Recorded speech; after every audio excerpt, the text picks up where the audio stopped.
Fred Savard avec vous pour un 12e épisode de la balado. Épisode qui a presque pas eu lieu parce qu'on est tellement tous malades ici à la maison.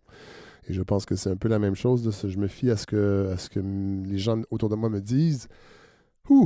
C'est un début d'hiver sous le signe des virus et du peu de sommeil. Mais on est là. On est là et je suis content de vous retrouver. Les enfants sont très malades, on le voit aussi dans les hôpitaux. Et l'actualité, c'est drôle, l'actualité a fait place aux enfants beaucoup cette semaine.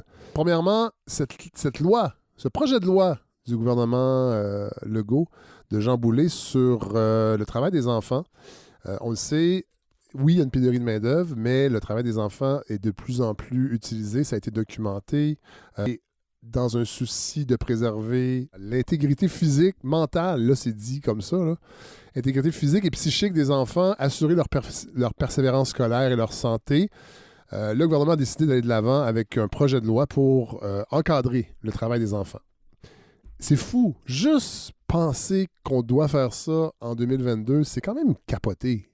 Alors que le travail des enfants, c'est quelque chose qu'on apprenait dans les livres d'histoire au secondaire, qui est un truc qu'on avait vécu au début de la révolution industrielle, entre autres. Et en 2022, on est encore là. Le travail des enfants prend de l'ampleur à un point tel que le gouvernement, puis je suis sûr qu'ils ne le font pas de gaieté de cœur d'une certaine façon, ce gouvernement-là est tellement pro-économie. Il faut pas entraver l'entreprise privée, mais là, à un moment donné, ça a comme plus de bon sens. On l'a vu aussi avec le nombre d'accidents de travail en hausse chez les enfants. La CSST en a témoigné au printemps dernier.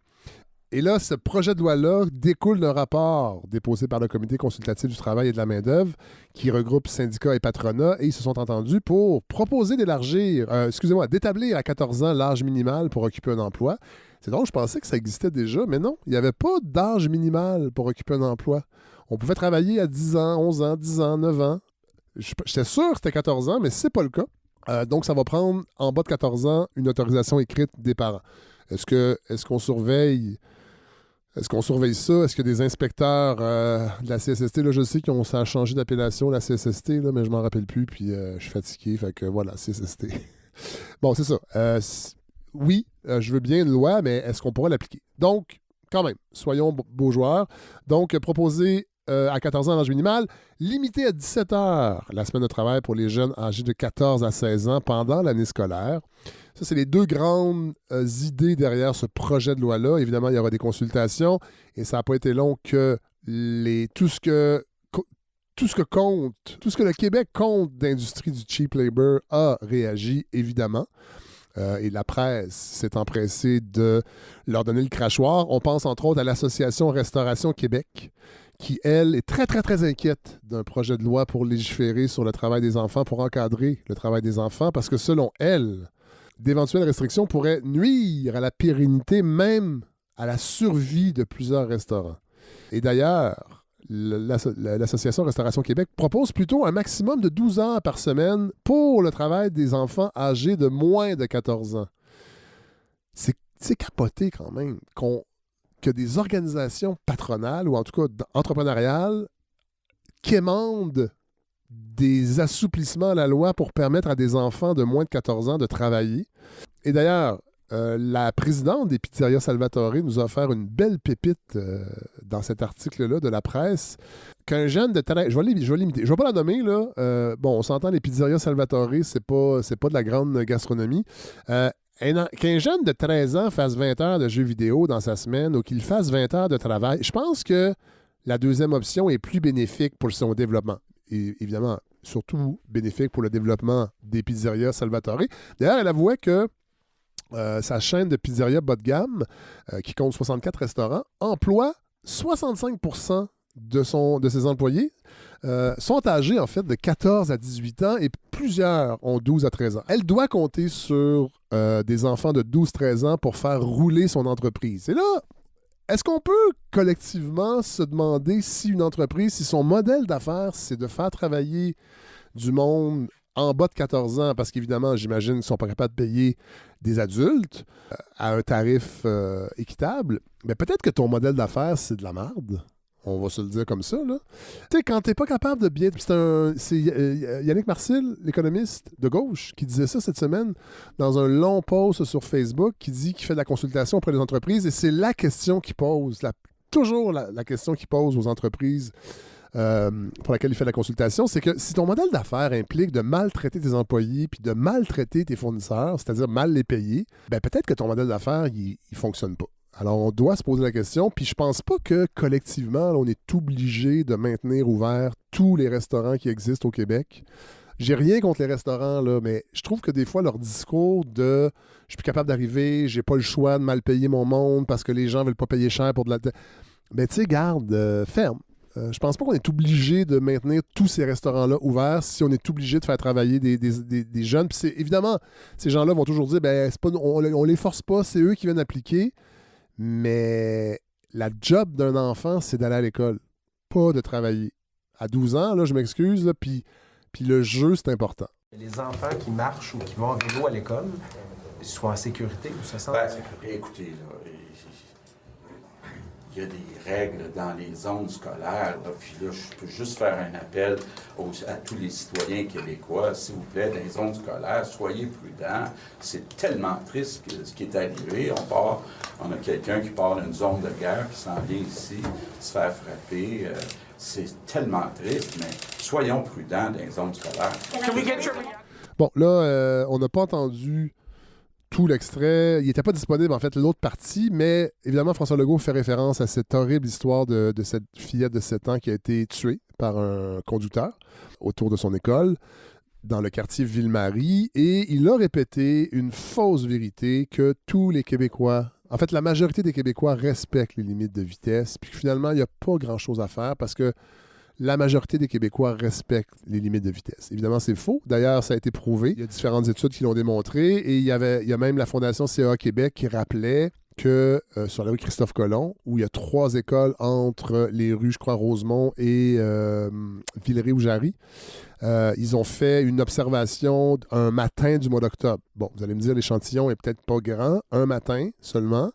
Au mois d'octobre, ils ont mesuré la vitesse autour des écoles et ils se sont rendus compte que 96% des voitures ne respectaient pas la vitesse. Alors, je pense pas que c'est un cas isolé. Il suffit de se promener n'importe où au Québec pour se rendre compte que les gens ne respectent pas les limites de vitesse. Moi inclus, quand je suis sur l'autoroute, on la dépasse. Il y a des choses qui sont tolérées sur les autoroutes, entre autres, mais autour des écoles, ce n'est pas respecté.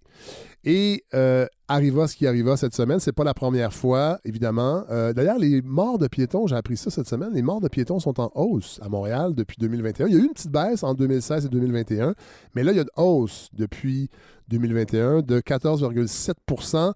39 piétons sont morts en 2022, jusqu'à présent.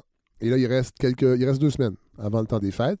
Et c'est drôle parce qu'on parle de Christophe-Colomb, qui est une rue double, qui est une autoroute, et je peux en témoigner parce que je vais porter mes villes en vélo. Parce que son CPE est sur la rue Christophe-Colomb et ça n'a pas de bon sens comment c'est dangereux. Et c'est drôle parce qu'aussi au début de l'automne, il y a eu une opération policière. Il y avait un peu de radar. Il faut que je sois de bonne foi, là. Il y avait un policier qui faisait du radar, mais la plupart des 6 policiers étaient là pour dire aux vélos de ne pas rouler sur les trottoirs. Parce que moi, d'où j'arrive de chez moi, j'ai comme pas le choix parce que le CPE est en plein milieu, entre 2 rues. Il est entre Jean Talon et Bélanger. Donc, je peux pas traverser en plein milieu de Christophe-Colomb avec une remorque, avec un enfant, c'est bien trop dangereux. Alors, je prends Bélanger et j'ai un petit bout à faire sur le trottoir. Évidemment, on roule pas vite. Et là, il y avait des policiers qui nous disaient non, débarquez s'il vous plaît, marchez, c'est trop dangereux. Ça donne une idée quand même. C'est pas tant les voitures qui sont dangereuses, c'est les vélos sur les trottoirs. Et là, arrive donc cette tragédie qui, je pense, a été un peu la goutte qui a fait déborder le vase. Beaucoup de parents ont avoué se battre depuis longtemps, puis c'est très difficile. Puis là, tu sais, on entendait François Legault en début de segment. Je veux pas mettre la faute sur le gouvernement provincial, parce que je sais que la plupart des initiatives doivent venir de la ville à un niveau municipal. C'est drôle. Puis ça a été rappelé cette semaine. Luc Ferrandez, entre autres, a été un des premiers. François Croteau aussi, à Rosemont, ont été les premiers à parler d'apaisement des voitures, de faire des aménagements urbains pour apaiser les voitures. Et ils ont été vilipendés et dans les médias Et partout, on se rappelle de tous les articles pour dire qu'il était la guerre à la voiture. Puis ce discours-là existe encore. Eh bien, c'était des visionnaires, visiblement, parce que c'est la seule solution. C'est pas la guerre à la voiture, mais c'est de réduire le nombre de voitures dans les rues. Pas faire en sorte que les conducteurs soient plus prudents. Ça ne fonctionne pas, c'est pas possible. Parce que ça tue un char. Et d'ailleurs, c'est la culture, en fait, qui est problématique. On l'a vu dans le nombre de chroniques à la radio. Beaucoup à la radio de droite, là, la radio Jambon de Québec, entre autres, qui disait que c'est peut-être la petite fille qui est en tort. Il y a des gens qui ont dit ça. C'est peut-être la petite fille qui n'a pas traversé la bonne place. La petite fille de 7 ans, venue d'Ukraine. Et des gens aussi pour rappeler que les vélos aussi ne respectent pas le code de la route. Comme si ça avait le même impact, une voiture et un vélo et un piéton qui brûle un stop, par exemple. C'est vraiment... ça parle beaucoup sur la culture du char. Et d'ailleurs, vous remarquerez aussi dans les médias, quand arrivent des cas comme ça, on va toujours dire que le piéton ou l'enfant ou la femme ou l'homme a été happé par le véhicule. C'est comme s'il n'y avait pas de conducteur. D'ailleurs, le conducteur a été arrêté. Il ne sera pas accusé d'homicide involontaire. Il va peut-être être poursuivi pour délit de fuite. Fait que ça aussi, dans le fond, je trouve que c'est parlant. Ça veut dire que tuer quelqu'un en voiture, ça passe. Ce qui est grave, c'est de se sauver. Si tu restes sur place, puis tu collabores avec les policiers, on va te dire « Ah, t'as un choc nerveux, mon vieux, va te reposer. » Mais si tu te sauves, c'est ça qui est grave, dans le fond. Mais il faudrait peut-être réfléchir éventuellement à se demander si, à chaque fois qu'un piéton meurt ou un cycliste meurt en voiture, là, on parle de mourir. On peut pas se dire « Ouais, mais il a peut-être pas respecté la loi. Il est mort. » On pourrait parler d'homicide involontaire en partant. Là, je sais que les avocats qui nous écoutent vont dire « Ouais, non, ça marche pas de même. » Je m'avance, là, j'ai pas de notion de droit très, très, très élaborée. Mais j'ai l'impression quand même que cette impunité de la voiture, à tous les niveaux de notre vie collective, ça doit cesser. Il faut changer de culture. Des réflexions qui sont sorties cette semaine aussi que je trouvais quand même intéressantes. Les policiers. Les policiers à Montréal, est-ce qu'ils ont une culture du vélo? Est-ce que ce sont majoritairement des gens qui vivent dans le 450, qui viennent travailler à Montréal? Donc, Montréal, pour eux, n'est que la ville où ils travaillent. Ils n'y habitent pas. Évidemment, s'ils restent dans le 450, c'est qu'ils viennent en voiture. Donc, ils sont forcément sympathiques à la culture de la voiture, contrairement à la culture du vélo. Parce que trop souvent encore, il y a une guerre vraiment vélo-voiture, mais la guerre, elle vient des voitures. Puis moi, je peux en témoigner. Je conduis des communautos, je fais du vélo, puis je marche. Puis les comportements problématiques, à 95% viennent des voitures. Oui, il y a des vélos qui brûlent un stop. Je le fais, moi. S'il n'y a pas de voiture là, à une intersection, puis il n'y a pas de piéton, j'arrête pas à un stop systématiquement. De toute façon, les voitures ne le font même plus. Je peux en témoigner, là, ils ont installé des nouveaux panneaux d'arrêt. À partir de 19h, 19h30, il n'y a plus personne qui les respecte sur la rue Saint-Zotique. C'est à peine s'ils ralentissent. J'ai jamais vu de policiers venir faire une opération ticket. Ils vont aller en faire une sur les pistes cyclables, par exemple. Oh là là, oui, mais pas pour les voitures. Donc, réflexion à avoir. Je me rappelle, Jean Drapeau, je crois, avait instauré une obligation d'habiter à Montréal pour travailler à Montréal. Je ne sais pas si c'était pour tous les employés ou seulement l'école bleue ou les policiers, mais ça serait peut-être à y penser. Là, j'imagine que les chartes des droits et libertés vont nous en empêcher, mais je suis certain que ça a un impact. Quelqu'un qui n'habite pas à Montréal, puis ça inclut les policiers, mais ça inclut tout le monde, là. Les gens qui font la collecte des résidus domestiques, du recyclage, du compost. Si tu n'habites pas la ville que tu es supposé de nettoyer, j'ai l'intuition que ton rapport ne sera pas le même que si tu travaillais dans ton quartier où tu habites. Le discours médiatique sur les infrastructures, on va souvent parler d'investir dans les infrastructures routières et on va, à l'inverse, parler de combler le déficit du transport en commun. Ce ne sont que des mots, mais vous savez comme moi que les mots sont importants. Ça parle, ça aussi, alors qu'on devrait dire l'inverse. On devrait dire investir en transport en commun et combler le déficit d'infrastructures routières parce que les infrastructures routières sont toujours à combler. On est accro à ça. C'est Catherine Dorion, je pense, qui parlait de la culture du char qui était aussi addictive que la cocaïne. Ben, je pense qu'elle a raison parce que plus il y a de voitures, plus il y a de routes, plus il faut les entretenir et c'est des ponctions gigantesques. C'est plusieurs dizaines de milliards dans le budget du Québec qui servent à seulement entretenir les routes existantes. Puis on a beau changer de la voiture à essence à la voiture électrique, il va falloir quand même entretenir des routes, puis il va falloir en construire d'autres, et on va peut-être même se farcir un tunnel qui va nous coûter 10 milliards qu'on devra entretenir, et ça va créer un étalement urbain qui va créer de nouvelles routes qu'on devra entretenir. Et c'est sûr que ça va être difficile après ça de financer la santé, de financer l'appareil juridique. Je vous parlais la semaine dernière de l'effondrement de l'Occident, que ça n'allait pas venir d'une militante lesbienne pour l'écriture inclusive, mais du capitalisme et de notre façon d'organiser la vie collective. Mais il faudrait éventuellement se poser des questions sur la culture du char. Qu'est-ce que ça nous coûte collectivement sur le plan des valeurs et sur le plan de l'argent? Puis j'espère que la tragédie, malheureusement, de cette fillette va enclencher une réelle réflexion pour que les choses changent. Parce que ça n'a pas de maudit bon sens. Mais à chaque fois, quand j'entends François Legault puis les gens de ce gouvernement vouloir toujours protéger les Québécois, que les Québécois sont respectueux des limites de vitesse, les Québécois sont pas racistes, les Québécois sont pas intolérants, les Québécois sont accueillants, puis les Québécois, ils travaillent fort, puis les Québécois, il faut pas les brasser. Chaque fois, je me rappelle l'extrait de Duplessis avec Jean Lapointe et Adélard Godbout, joué par un comédien dont le nom m'échappe. Extrait souvent cité par François Legault sur les médias sociaux pour dire que c'est possiblement une des plus grandes scènes de l'histoire de la télé québécoise. Je me rappelle même d'un échange sur ce même extrait, une pamoison sur Twitter entre François Legault et le grand sociologue de la galaxie. Alors, on va aller écouter cette scène qui, je crois, résume à elle seule le nationalisme de la CAQ. Et pourquoi ça va être difficile de changer quoi que ce soit au comportement des Québécois, tant qu'on va les maintenir dans une espèce d'infantilisation niaise, comme le fait ce gouvernement. Bon épisode, tout le monde. Mais je souhaite jamais de mal à notre monde, alors. Ils ont peut-être bien des défauts, mais c'est pas de leur faute. Ils sont peut-être pas bien fins, mais c'est pas de leur faute non plus. Ils n'ont pas eu le temps de se développer. Ils ont défriché ce pays-là dans le miséroir rongé par les fous, à manger du navet des hivers de temps. Quand je t'ai dit tantôt qu'il s'était rien passé de l'autre, je me suis trompé. Il s'est passé la même chose pendant 300 ans.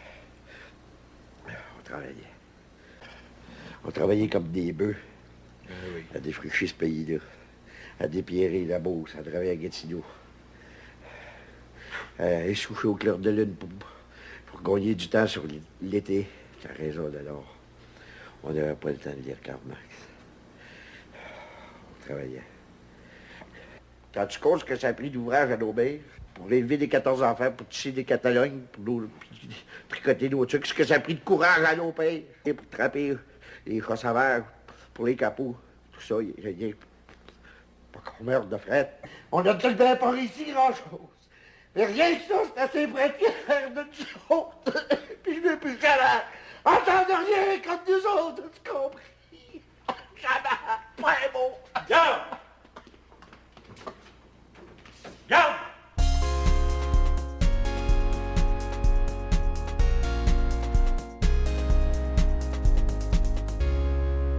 Ah, c'est avec beaucoup de plaisir que nous retrouvons Mathieu Bellil. Bonjour Fred. Comment ça va? Ça va bien et vous? C'est toujours un plaisir de vous retrouver. Et là, C'est vous un venez plaisir. pas en tant que chroniqueur vedette de la balado. Vous venez en tant que...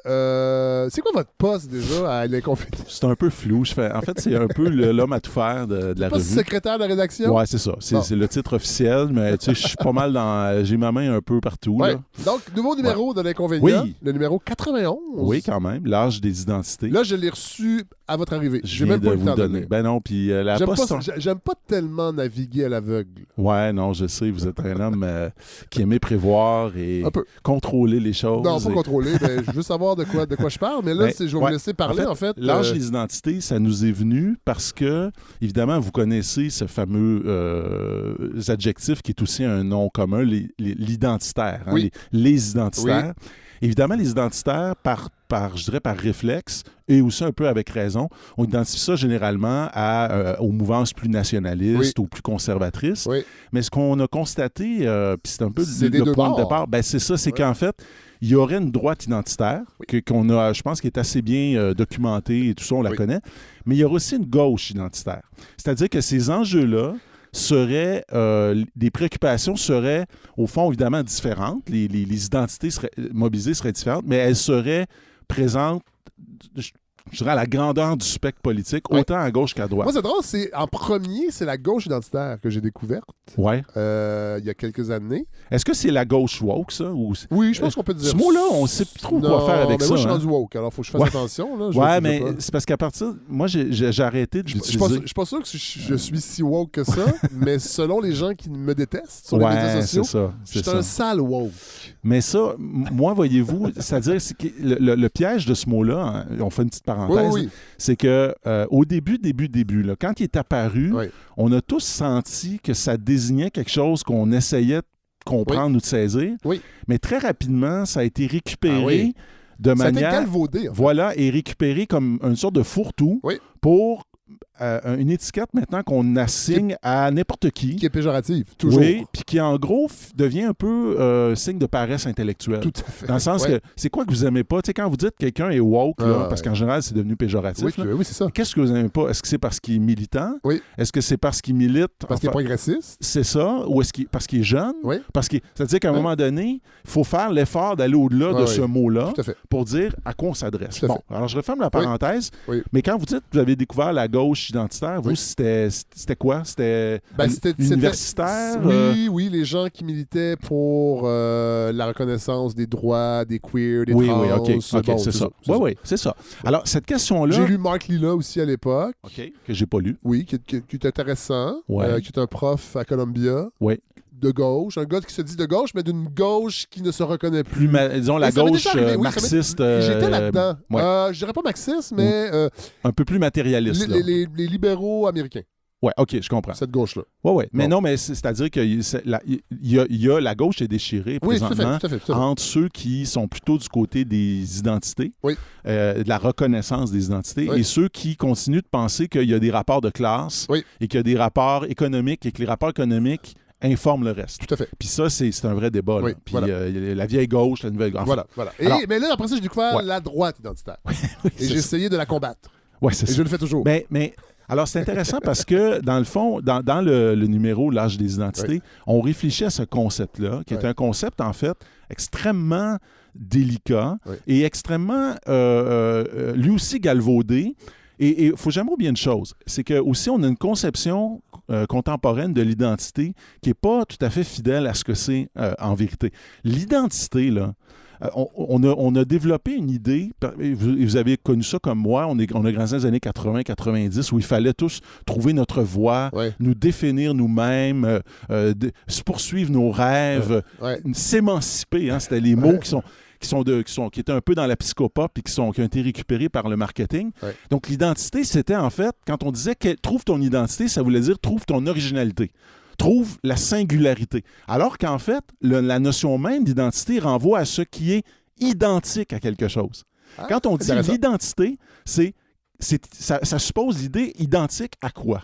Et d'ailleurs, identique à quoi, c'est le titre d'un texte excellent d'Alain Deneau, qui réfléchit à ça, qui se demande, quand on dit identité, dans le fond, là, on veut dire identique à quoi? C'est-à-dire, à quoi est-ce qu'on veut être identique? Et le danger qu'Alain pointe, je pense avec raison, c'est qu'à un moment donné, on tombe dans une vision figée, je pense aussi bien à droite qu'à gauche, mais une vision figée, un peu caricaturale, très comme, c'est-à-dire comme si, au fond, les individus étaient entièrement définis par une catégorisation ou une étiquette, ou alors que, par exemple, pour prendre un exemple qui évoque lui-même, que, par exemple, la culture québécoise, c'était une chose qui était figée et qui n'allait jamais bouger dans le temps. Tu sais, et là, le défi, c'est d'arriver à penser cette question-là de manière dynamique, c'est-à-dire l'identité, ça ne peut pas être juste conserver des choses. Non.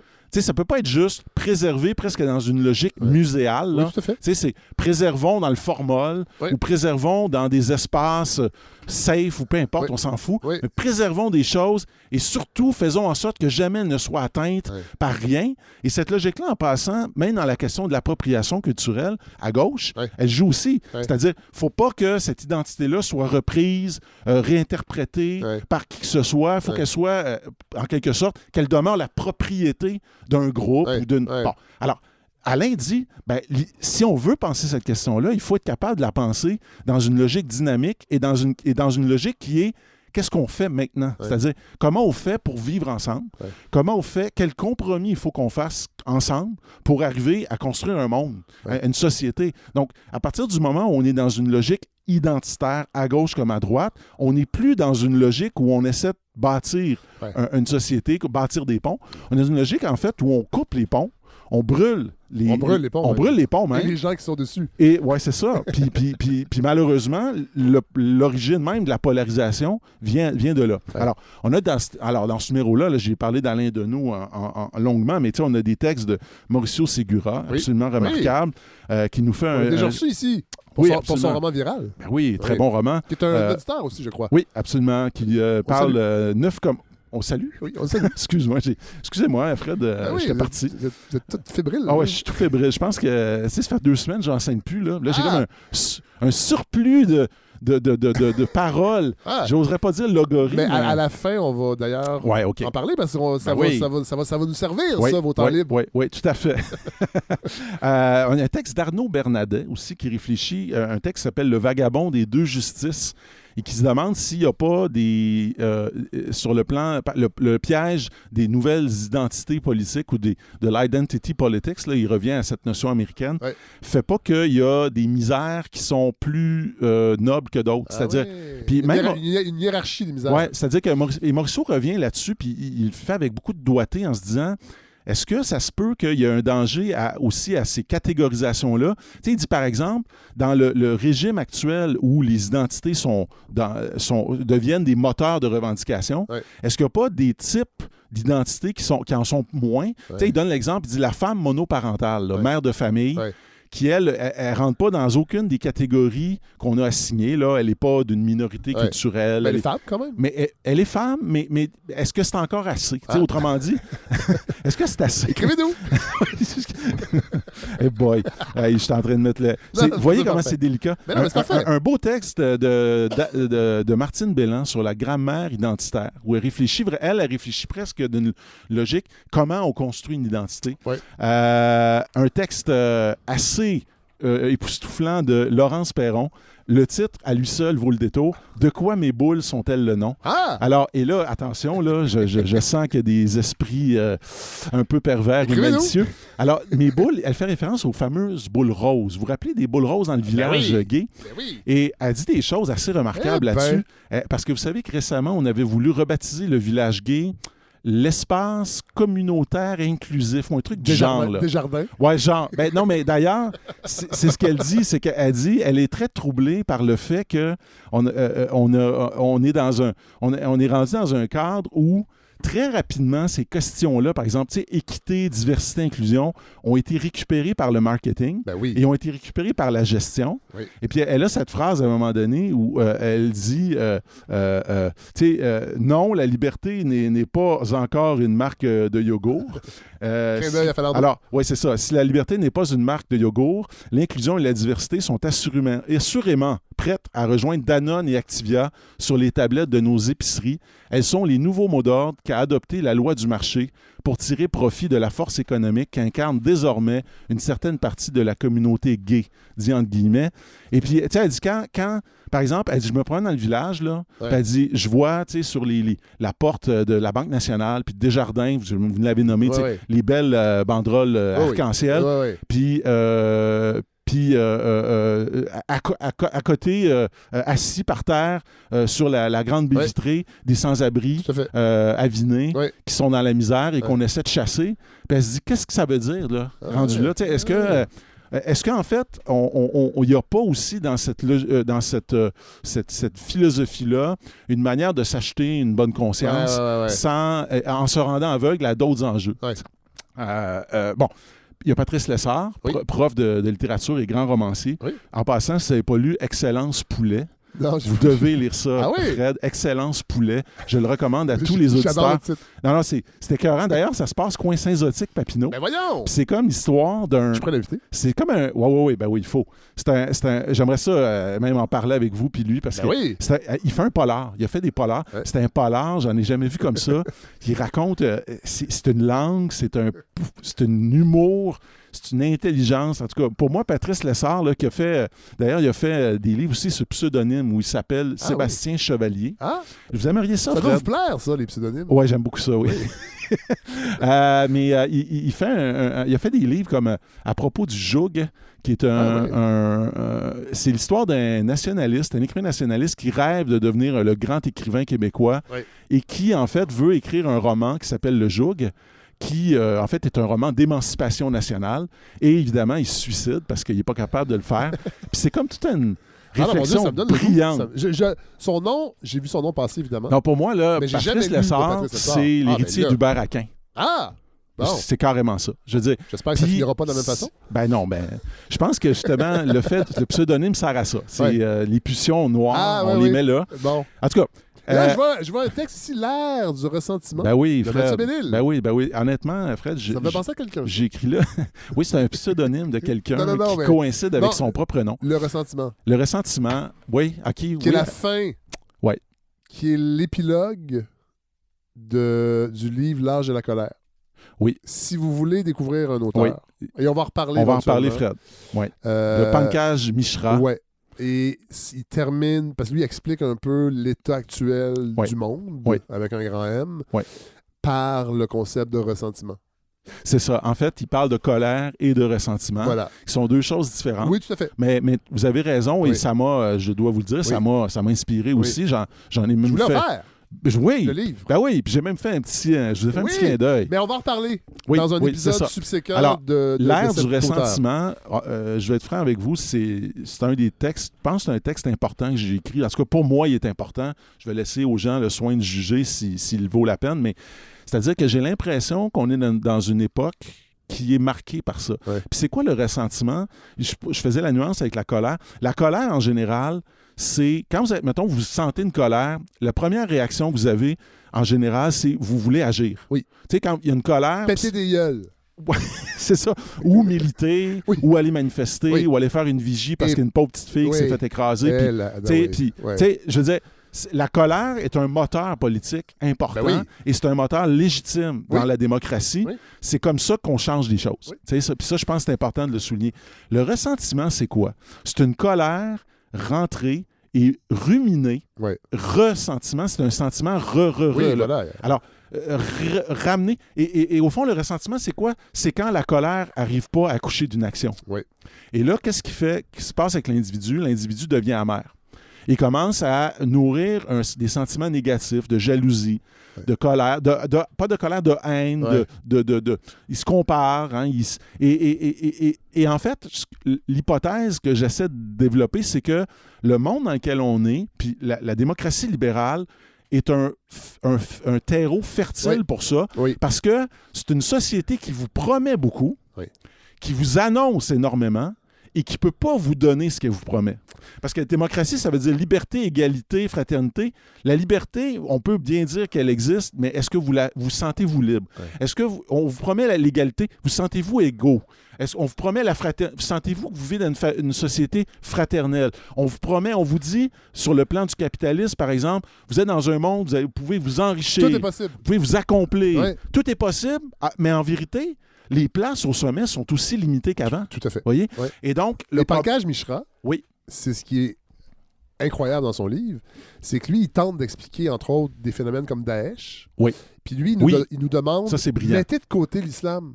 C'est ça. Et remplacez l'islam par le ressentiment. C'est ça. Et vous allez comprendre pourquoi des jeunes diplômés, issus des cultures arabes, ont envie de joindre Daesh. Puis il dit l'islam n'a rien à voir là-dedans. C'est ça. L'islam devient le vocabulaire. Un porte-à-faux. C'est ça. pour canaliser le ressentiment. Oui, canaliser le ressentiment qui fait qu'ils se sentent un peu laissés pour compte. Voilà. Ils sentent qu'ils n'ont pas accès à ces occasions, Ils ont fait ces ce qu'ils avaient à promesses. faire. Ils ont étudié. C'est ça, Ils ont c'est ça. adopté les valeurs Absolument. qu'il fallait. Et ils se Absolument. rendent compte que, à cause de leur couleur de peau, à cause de leur Oui. culture, à cause de plein de raisons, Oui. ils n'atteindront pas les promesses du capitalisme. Qu'est-ce Oui. qui reste? C'est ça. Vous lirez le livre. Vous lirez le livre, Oui. puis vous lirez l'article aussi Oui. d'un certain Mathieu Bellil. Voilà. Parce que je veux souligner une dernière chose, c'est que aussi ce qu'on remarque, c'est que, et moi je le constate, c'est qu'aujourd'hui, ce qui est frappant, c'est que vous apparteniez à une minorité ou à la majorité, peu Oui. importe, Oui. vous avez tout le temps des raisons de ne pas être content. Ah oui, moi, j'ai tous les Puis- matins. Puis le non, mais Tous le les matins discours- au lever, là. Je vous donne un exemple, m'a frappé cette semaine, Fred. Ouais. J'écoutais les nouvelles et j'entendais le premier ministre du Nouveau-Brunswick, Ouais. Blaine Higgs. Ah oui. Tu sais, Blaine Higgs est premier ministre là, de sa province Ouais. et qui disait moi, là, la fameuse loi sur les langues officielles, elle m'a fait souffrir et je veux que personne dans ma province ne passe à travers ce que j'ai dû passer parce que je pense que les anglophones unilingues sont défavorisés. Ouais. Puis Au là, Nouveau-Brunswick. oui, puis vous imaginez, il est premier ministre. Ah oui. Il est premier ministre, Ben puis oui. il dit ça. Oui. Et là, ce que vous entendez, c'est le ressentiment. Oui. C'est-à-dire, c'est l'amertume de quelqu'un qui, en dépit de sa position dominante, Tout à fait. arrive à nourrir une amertume face à des minorités. Oui. Et ça, je veux dire, vous venez au Québec, vous allez en France, vous allez aux États-Unis, partout, c'est comme ça. Oui. Et c'est ça qui est saisissant. Oui. Tout le monde peut se sentir victime. Tout à fait. Et c'est très dangereux. Oui. Parce que je finis avec ça dans mon texte. Je parle de Cynthia Fleury, grande psychanalyste française qui a écrit un livre sur l'amertume et qui dit il y a un moment où quand l'amertume monte trop, quand le ressentiment monte trop dans une société, le danger, c'est qu'on crée les conditions de la montée du fascisme. Ben oui. C'est-à-dire qu'à un moment donné, il y a des gens qui disent nous, on en a assez. Vous n'avez là. pas peur, vous, d'utiliser ce mot-là? C'est Ben, bien. Non, c'est bien. J'ai cité Cynthia Fleury, remarquez. Oui. Et le fascisme, elle dit, c'est pas tant ça n'est pas tant de conditions historiques Ben non. que d'un état psychique Tout à fait. collectif. Il faut lire Umberto Eco. J'en ai déjà parlé ici il y Oui. a quelques Ah oui? semaines. OK. Oui, il a fait un petit Ben fascicule oui, sur c'est vrai. C'est reconnaître vrai. le fascisme. C'est vrai. Bref, Voilà. OK. Alors évidemment, vous avez Sioran en BD. Oui. Vous avez un truc absolument splendide qui est un poème, un grand poème d'amour de Emne Nasreddin, Oui. poète d'origine palestinienne qui vit au Québec et qui a gagné récemment le prix Néligan. À découvrir, c'est vraiment remarquable. Il y a au bout de la mer, c'est un très beau poème. Vous avez des chroniques, les chroniques habituelles. Vous avez le retour d'ailleurs d'une chronique que j'adore, qui est celle de Marianne Letarte, au milieu, page 48. Fred, 46, Oui, j'ai regardé ma pub. qui nous fait des coups. Ouais, Elle a changé. ouais, elle a changé, mais là, il faut qu'on s'en parle parce que, en tout cas, Ah. on va s'en parler.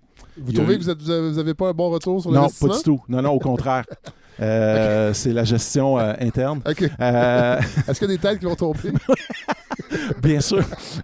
On est comme ça, nous autres. C'est comme en Russie, hein? Il faut. C'est une excellente manière de gérer ses ressources humaines. C'est quand ça marche pas, vous envoyez un tueur. Vous savez, la Russie, là, c'est pas ce qu'on pense. Non. Il y a des belles choses là-bas. Il y a des belles choses. On va en reparler. On va en reparler, Fred.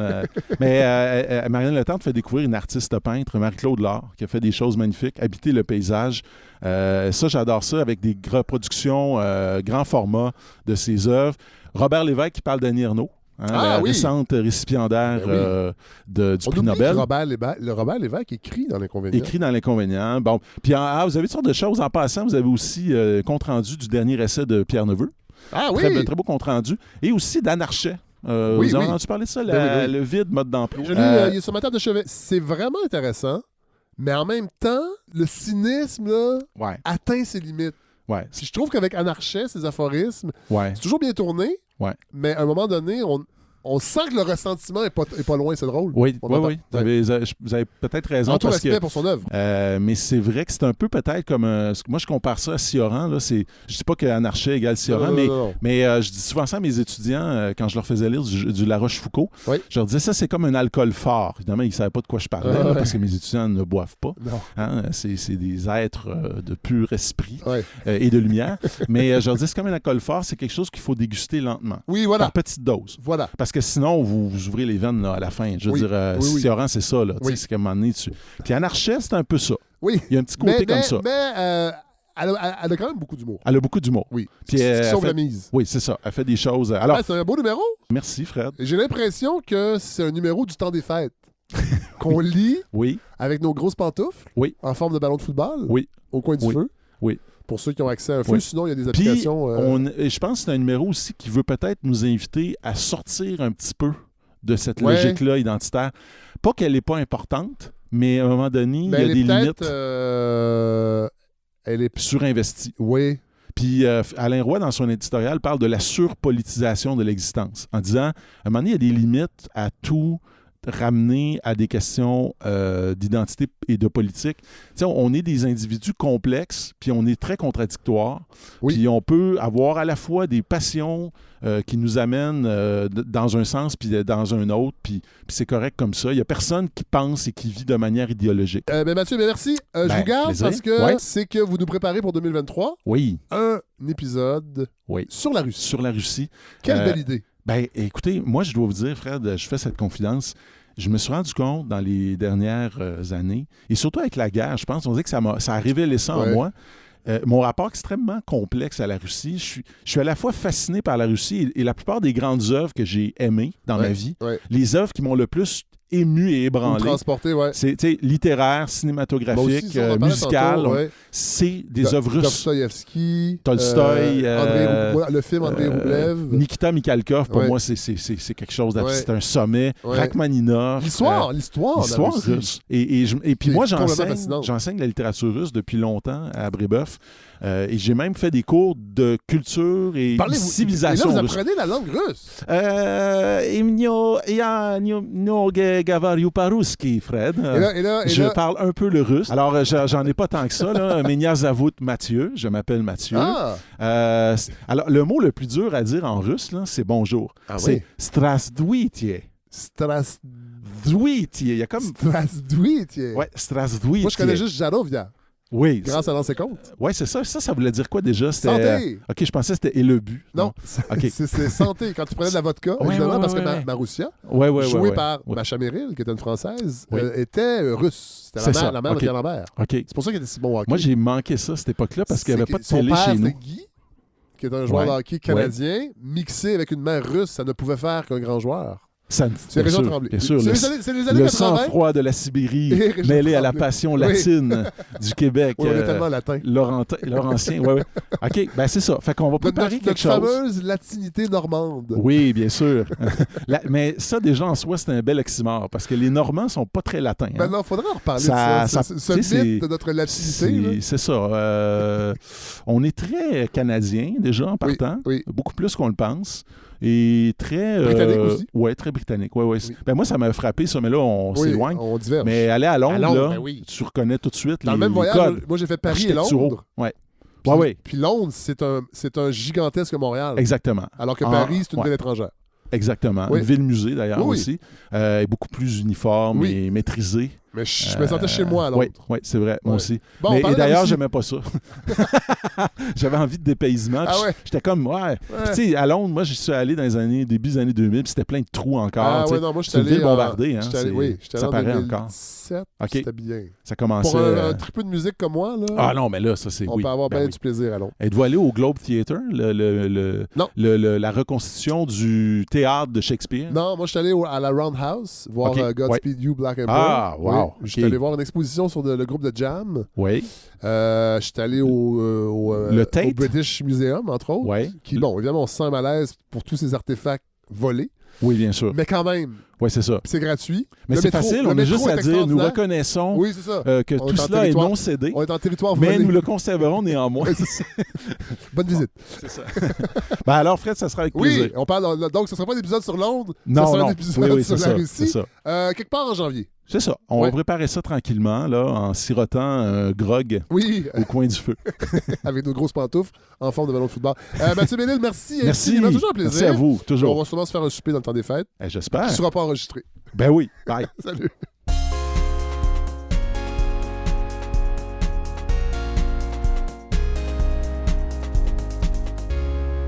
J'accueille à la balado Gabrielle Brassard-Lecourt. Bonjour. Bonjour. Journaliste indépendante, professeur de journalisme à l'Université Concordia, président de l'Association des journalistes indépendants du Québec. On se parle parce que la semaine dernière, on aurait pu le faire la semaine dernière, mais je pense que c'était vendredi, vous avez publié une lettre, lettre ouverte des pigistes du Devoir, et je voulais qu'on parle de ce qui se passe parce que c'est un thème qui est récurrent, les pigistes dans les médias, et je trouvais que pour une des rares fois, la lettre était quand même assez et cinglante et claire sur ce qui se passe dans le milieu des pigistes et le devoir, mais pas seulement le devoir. Donc voilà, je trouvais ça intéressant que la balado aborde ça parce que je suis pigiste dans la vie moi aussi, pas pour un grand média, mais je trouve que c'est quelque chose qu'on parle pas beaucoup, qui est pris pour acquis et qui est... les pigistes sont la cheville ouvrière des médias au Québec. Ben, totalement. Puis on se rend compte de plus en plus à quel point les gens qui sont pas pigistes, en fait, connaissent pas beaucoup notre réalité. Savent pas vraiment ce que c'est un pigiste, savent pas ce que ça implique au niveau de nos revenus, de comment on travaille, de comment on est payé surtout. Ben, c'est ça. Je veux qu'on aborde ça parce que dans votre lettre, elle est dédiée au devoir, mais vous le dites bien que c'est pas un cas qui est exclusif au devoir, mais vous êtes en colère contre sa direction parce que le devoir offre les tarifs parmi les plus bas sur le marché et des tarifs qui n'ont pas augmenté depuis 2012. Moi, je suis curieux de savoir c'est quoi les tarifs exactement et comment ça fonctionne quand on est pigiste pour un journal comme Le Devoir. Ben là, en fait, plus généralement, c'est ça. Quand on est pigiste, ce qui est dur au Québec, puis un peu les revendications de l'Association des journalistes indépendants, c'est de pouvoir négocier collectivement, au moins un tarif de base. Hein. Mais nous, on n'est pas un syndicat, donc on ne peut pas faire ça. Ce qui fait que les médias peuvent vraiment décider de payer le prix qu'ils veulent. Il n'y a aucune base. Le Devoir, pendant longtemps, a dit, on n'a pas beaucoup d'argent, on est un média indépendant, ce qui est l'argument qu'on se fait souvent donner. Mais là... Mais ce qui a été vrai, il y a une certaine période, oui, quand même. Exact, il y a une certaine période. Ça, vous le dites dans la lettre, oui, quand même. Oui, on le dit, puis justement, puis là... Le truc. Puis nous, je veux dire, la plupart des pigistes de devoir, c'est ça qui est tellement déchirant, c'est que ils sont super loyaux envers le devoir. Ils aiment ça. Il est là, c'est super prestigieux. Mais là, le prestige, ça paye pas le loyer, à un moment donné. Oui. Non. C'est ça, tu sais. Puis là, depuis quelques années, le devoir fait des sous et pas sans vente, mais en tout cas, le dit ouvertement, ça va bien, on est profitable. Ils ont fait Brian Miles a fait un texte il n'y a pas si longtemps pour dire qu'un vent favorable poussait le devoir. Ils ont investi dans des nouveaux postes, des nouvelles fonctions journalistiques au devoir. C'est ça, ils font beaucoup d'embauches. Ils ont un deal avec Air Transat pour le journalisme international. Ils ont fait un deal avec les GAFAM pour avoir des redevances des médias sociaux, tout ça. Fait que, ça va bien. Mais justement, si ça va bien, ça devrait aller bien aussi pour les pigistes, Oui. Mais comment, pour que les gens comprennent, là, la part des pigistes dans un journal comme Le Devoir? Elle est assez grande. Alors, surtout, par exemple, l'édition du week-end a des cahiers spéciaux. Il y en a plusieurs. Les cahiers spéciaux, c'est 100% des pigistes. Bon. Donc, cahier culture, cahier D et le cahier plaisir, qui est une infopub absolument pour des organisations touristiques. Là. Avant, c'était pas ça, mais là, c'est ça. Ça, c'est 100% des pigistes. Oui, pas mal, oui. Il y a peut-être 2-3 salariés, là, mais c'est très majoritairement des pigistes. Puis là, c'est ça qui est dur. C'est que, il y a des pigistes qui ont plus d'expérience que d'autres, tout ça, puis ils peuvent négocier sur une base individuelle. Mais là, la frustration vient du fait que la plupart des pigistes qui tentent d'avoir des augmentations de tarifs dans les dernières années se font dire non, tu sais. Oui. Et je peux dire une chose, parce que c'est la même chose dans le milieu de la radio, de la télé.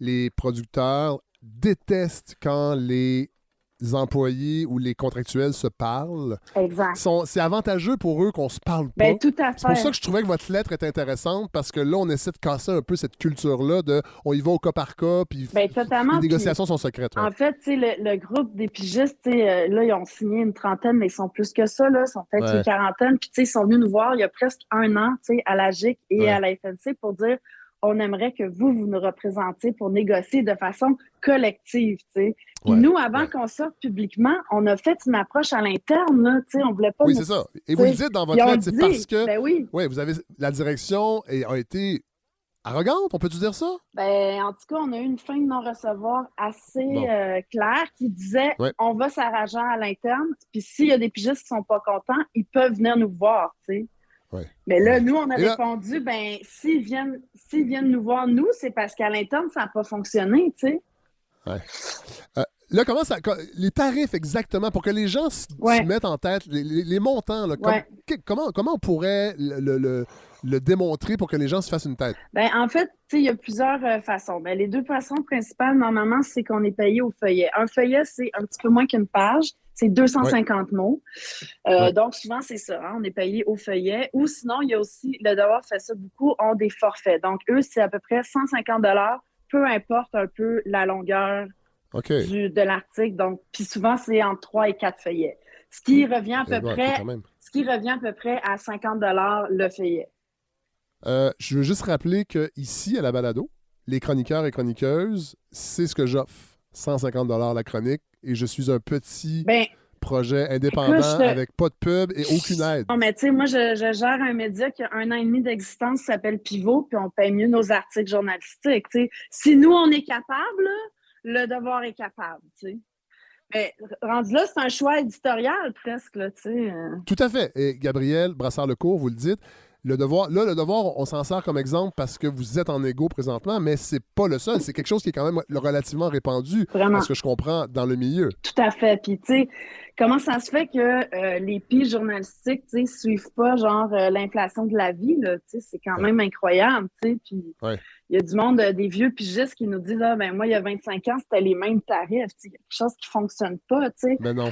Puis, effectivement, il y a beaucoup de médias qui refusent des augmentations, tout ça, ou qui...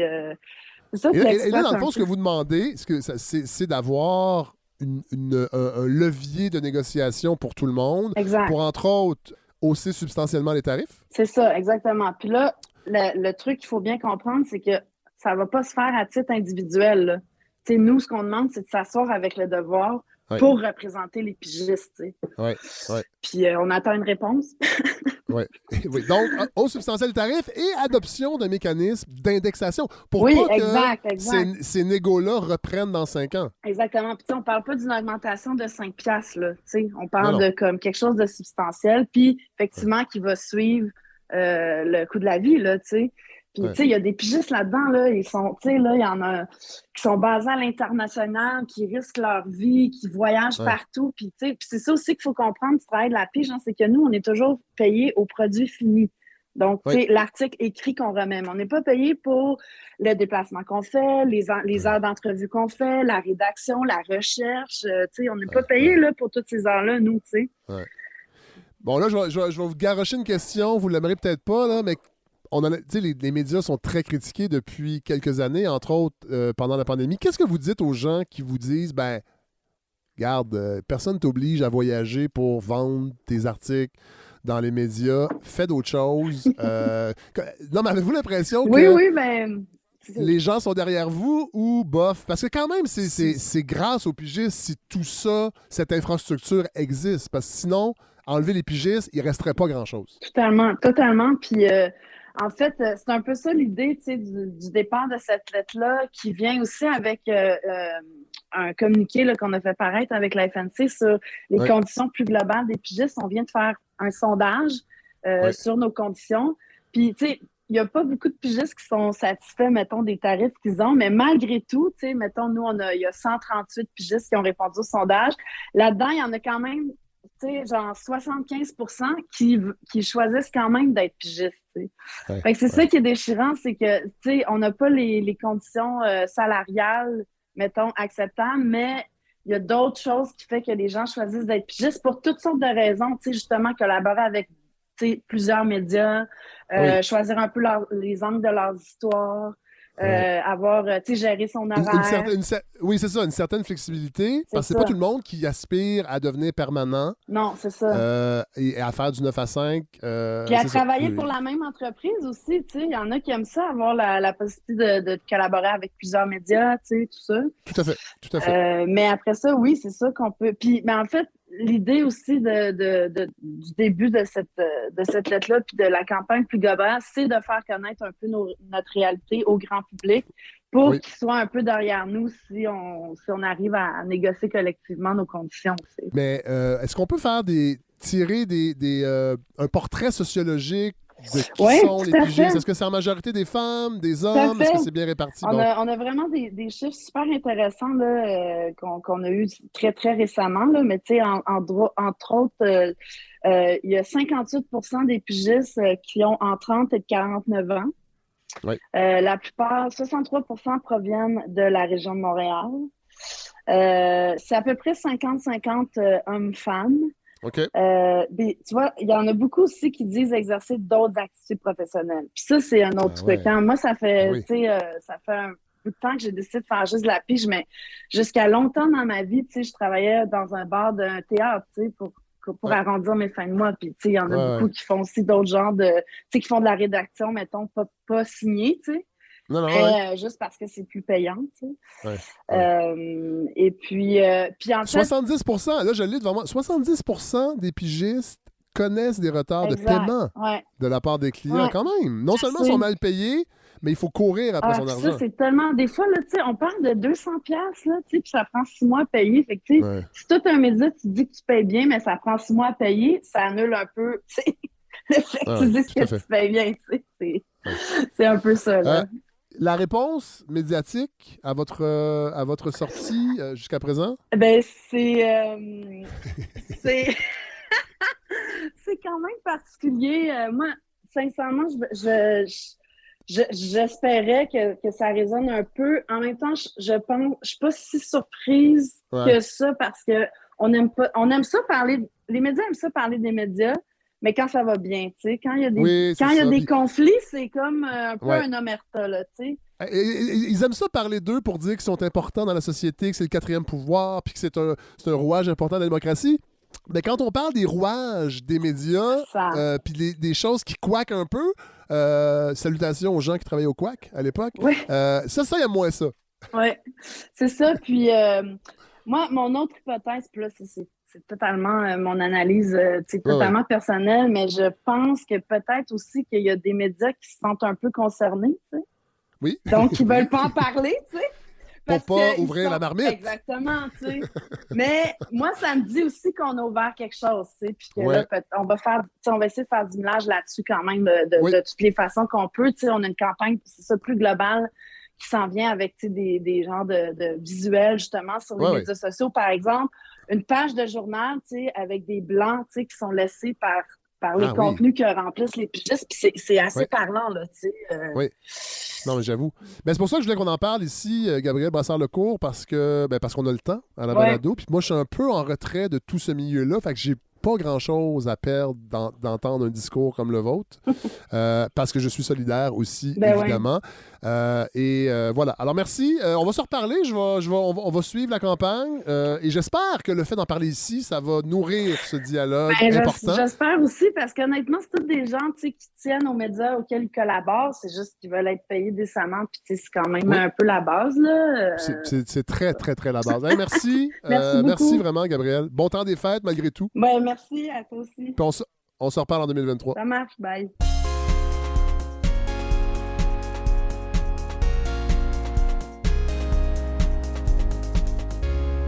Vous savez, à la balado, j'aime beaucoup parler de revues, de magazines. On le fait avec Lettres québécoises, on le fait avec L'Inconvénient. Et là, j'ai découvert un nouveau magazine, Continuité, et je pense que ça va fitter, comme on dit en français, avec les intérêts de la balado. Caroline Fortin, bonjour. Bonjour. Vous êtes...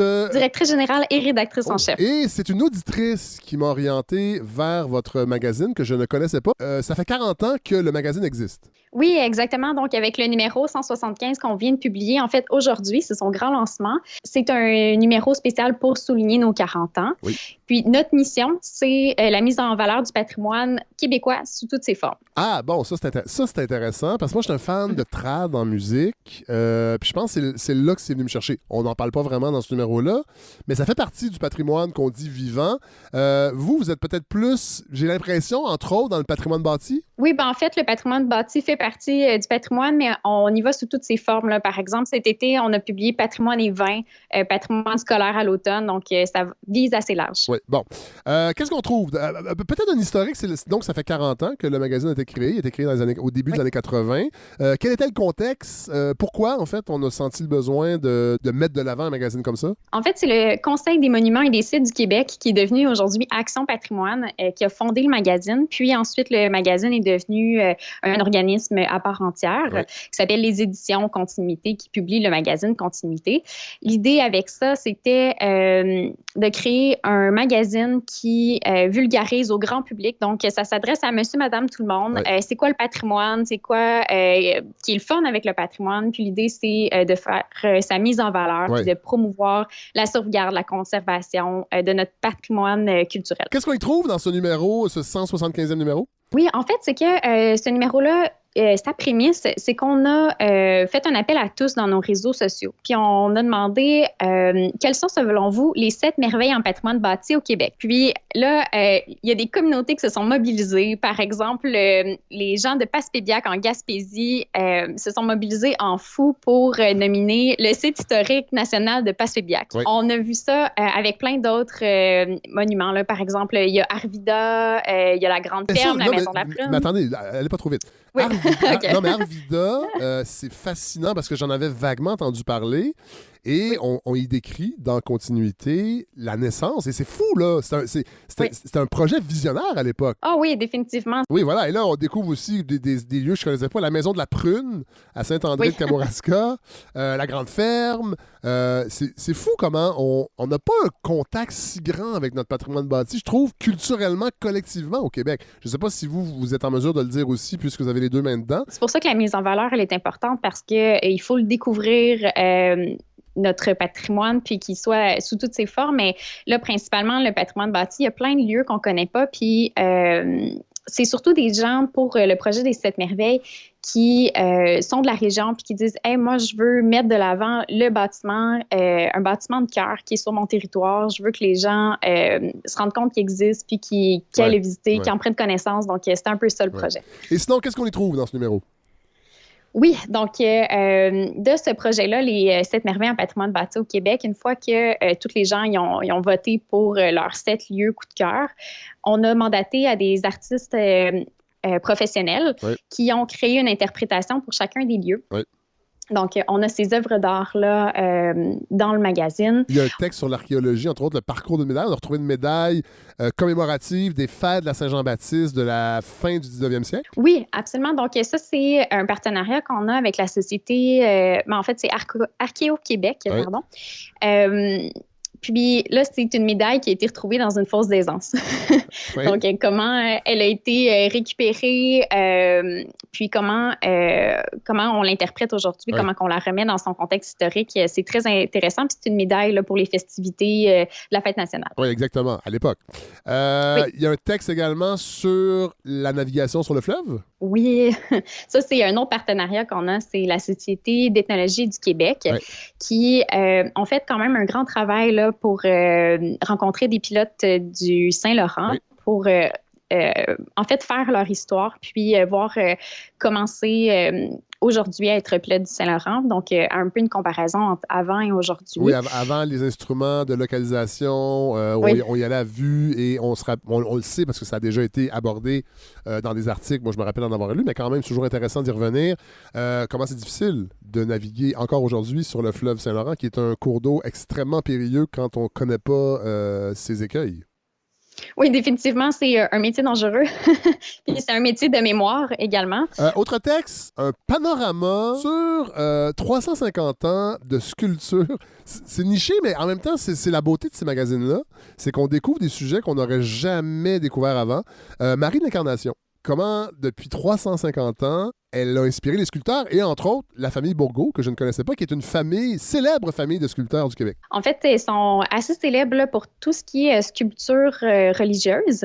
Puis, ils se sont impliqués beaucoup au sein de, pour Marie de l'Incarnation, là, à ce niveau-là, c'est le pôle culturel des Ursulines à Québec. Ça retrace un peu son iconographie, son histoire aussi de Marie de l'Incarnation, puis à quel point l'iconographie fait l'histoire également de cette femme-là. Donc, c'est très, très intéressant. Est-ce que la maison d'édition se contente de publier le magazine ou il y a aussi des ouvrages, des essais qu'on peut trouver? On a aussi des ouvrages. En fait, on a quelques autres publications. Par exemple, on a un livre qui raconte l'histoire du Château Frontenac à Québec. Puis, on a aussi un livre sur l'histoire de la maison Henri Stuart. C'est là où sont situés nos bureaux et les bureaux d'Action Patrimoine. Bon, le magazine, on peut le trouver où? Sur notre site web, donc au www.magazinecontinuité.com. Donc, on peut pas il n'est pas disponible dans la librairie. Il est seulement le magazine papier. En fait, est-ce qu'il y a une version numérique et une version papier? Oui, il y a une version numérique et papier. Puis on est aussi distribué dans certaines librairies. En fait, on a un distributeur là, qui fait la livraison aux librairies qui veulent bien l'adopter. Alors évidemment, on le répète toujours ici à la balado, les magazines québécois, on les achète dans des librairies indépendantes. Donc, si elles ne se trouvent pas dans votre librairie de quartier, vous pouvez demander à votre libraire et il va pouvoir éventuellement le distribuer. Oui, effectivement. Puis on l'a aussi sur notre site web, là, une commande en ligne, c'est tout à fait possible. Voilà. Caroline Fortin, merci. C'est une première et on va se retrouver...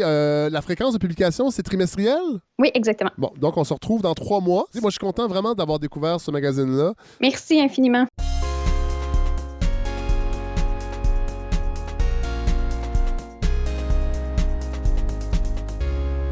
Voilà ce qui conclut ce 12e épisode de la balado, épisode grippal. Merci de votre compréhension. Il y a presque eu des chances qu'il ne voit jamais le jour, cet épisode. Mais finalement, voilà.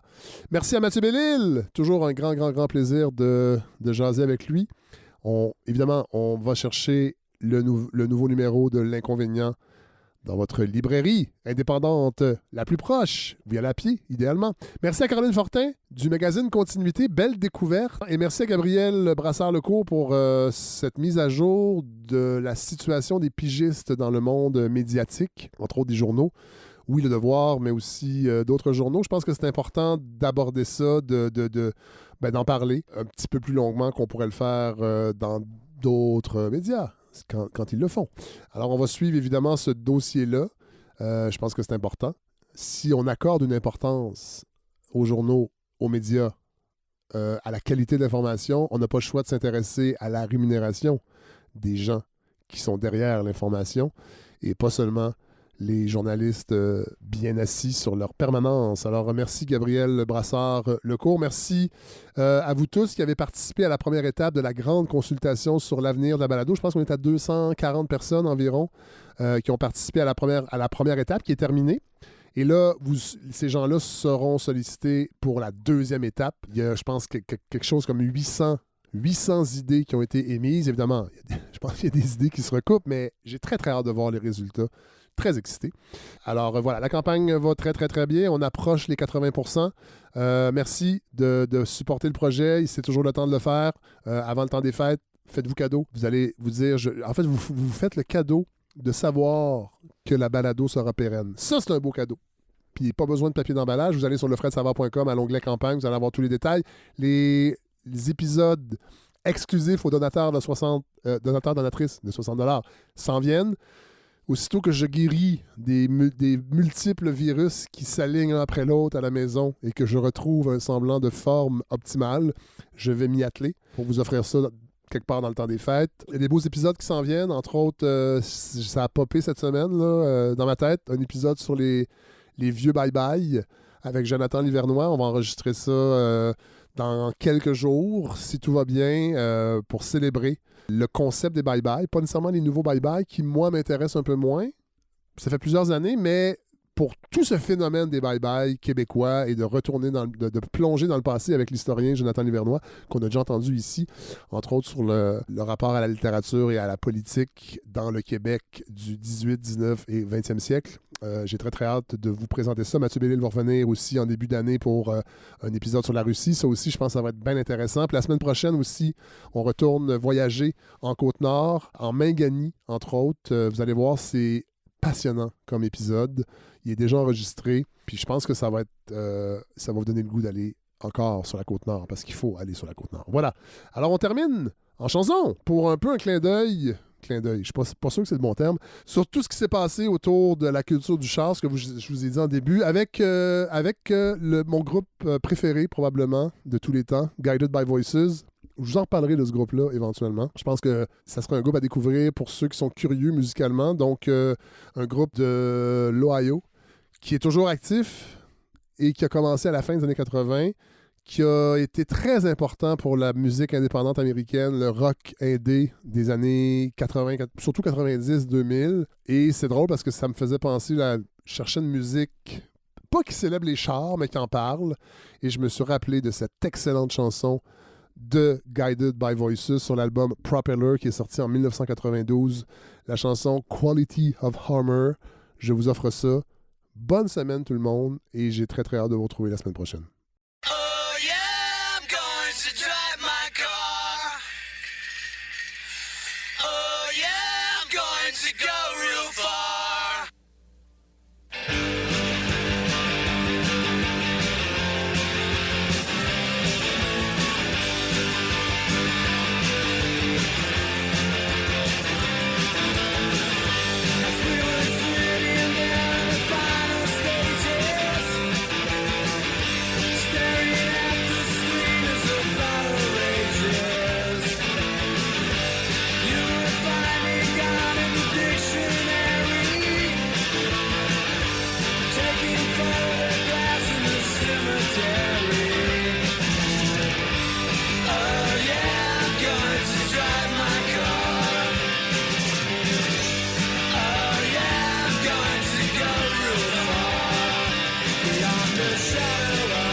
Shadow of a doubt.